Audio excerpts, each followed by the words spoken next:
जो सुबह कहीं चाय और पियेंगे, 10 बजे जलेबी और कहीं खाएंगे, दोपहर का खाना और खाएंगे, शाम को कहीं और बतियाने जाएंगे। ऐसे भैया को मैं क्या बताऊं। मैं तो चाहूँगा कि सद्बुद्धि आए और फिर अपने पुराने साथी जहाँ से उन्होंने पावर पर आया था उसके साथ वो रह के आवे 2000 और निश्चित रूप से लास्ट तक आएंगे। वो कहाँ जाएंगे। चेहरे पर मुस्कान के साथ योगी सरकार में मंत्री संजय निषाद जिनकी बातें कर रहे हैं उस शख्स का नाम है ओम प्रकाश राजभर। संजय निषाद का कहना है कि यूपी राजभर ऐसे आदमी हैं जो सुबह कहीं होते हैं और शाम को कहीं और। उनका कोई भरोसा नहीं है। निषाद ने इस बात का भी दावा किया कि 2024 के चुनाव तक सुभाषपा के अध्यक्ष यूपी राजभर अपनी पार्टी के साथ बीजेपी के खेमे में होंगे। आपने अभी कहा कि दलितों का उधर तो राजभर किधर है?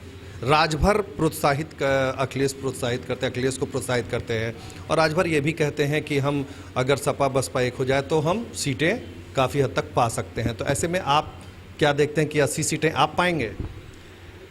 देखिए, राजभर भैया आज बोलने लायक हुए हैं, वो भारतीय जनता पार्टी की देन है। 2017 से पहले राजभर किस जगह थे और जैसे भारतीय जनता पार्टी के साथ हट गए कहाँ पहुँच गए हैं। और वो जो अमर्यादित रहा हो, जो पॉलिटिकली जो भाषा अपनी पॉलिटिक्स के दायरे में न रखता हो, उनका जो सुबह कहीं चाय और पियेंगे, 10 बजे जलेबी और कहीं खाएंगे, दोपहर का खाना और खाएंगे, शाम को कहीं और बतियाने जाएंगे। ऐसे भैया को मैं क्या बताऊं। मैं तो चाहूँगा कि सद्बुद्धि आए और फिर अपने पुराने साथी जहाँ से उन्होंने पावर पर आया था उसके साथ वो रह के आवे 2000 और निश्चित रूप से लास्ट तक आएंगे। वो कहाँ जाएंगे, क्योंकि सब जाने और आने का सबका आंकड़ा, सबका खेल वो जान चुके हैं कि कहाँ क्या है और क्या कहाँ मिलता है और किसके पास पावर है।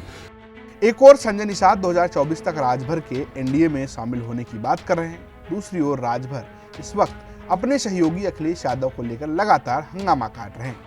हाल ही में यूपी तक से बातचीत में उन्होंने ये तक कह दिया कि हम मेहनत कर रहे हैं और वो मलाई चाप रहे हैं। दलित वंचित को धोखा अगर कोई दे रहा है तो बसपा और सपा आपस में लड़के दे रहे हैं।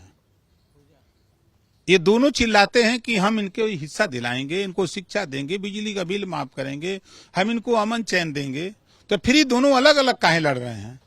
जब इसी घर में जाना है तो दरवाजा तो एक है ना, तो फिर काहे अलग अलग हो आप लोग?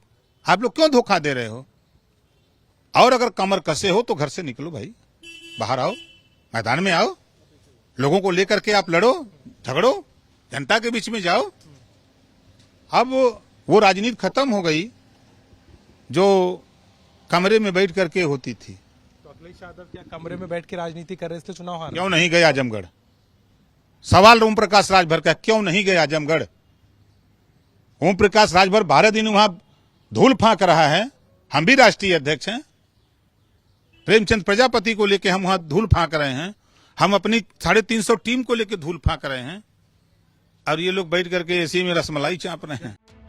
एक और संजय निषाद राजभर के बीजेपी के साथ आने की बात कर रहे हैं, वहीं राजभर लगातार अखिलेश यादव को खरी खोटी सुना रहे हैं। हालांकि राजभर अखिलेश यादव के साथ रहने की भी बात कर रहे हैं। इस पूरे राम कथा का क्या प्रसाद होगा, इसका जवाब तो समय ही देगा। गोरखपुर से गजेंद्र त्रिपाठी, लखनऊ से अभिषेक मिश्रा के साथ ब्यूरो रिपोर्ट यूपी तक।